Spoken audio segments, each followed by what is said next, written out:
Magandang araw po sa lahat. Ngayon, tayo po ay magsasagawa ng isang mahalagang hakbang sa pagpapanatili ng kalinisan at kaayusan sa aming store. Ito ay ang set in order. Sa phase na ito, ang layunin natin ay ayusin at ilagay sa tamang lugar ang lahat ng kagamitan, produkto at iba pang gamit sa store. Ito ay upang mapadali ang paghahanap, mapabilis ang trabaho at maiwasan ang aksidente.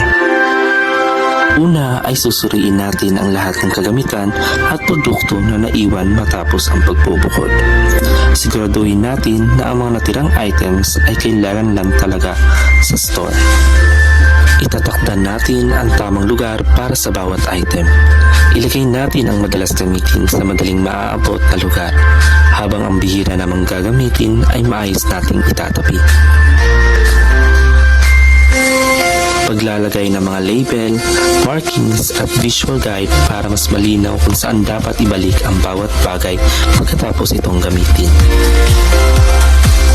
Panghuli, siguraduhin madaling makita kung may nawawalang gamit o yung mga bagay na hindi nababalik sa tamang pwesto.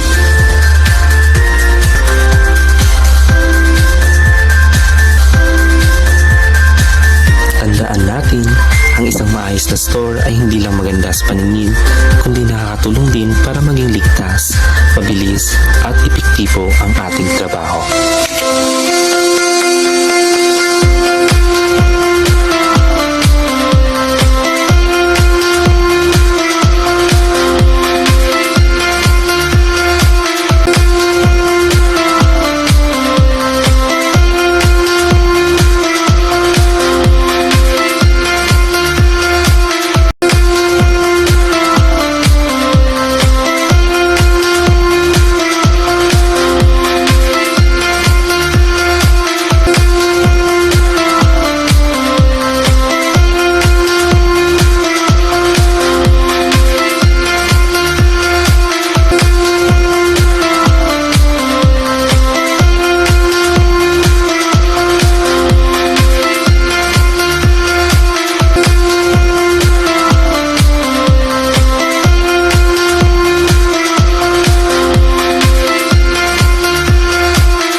Lamang sa ngayon, hanggang sa muli.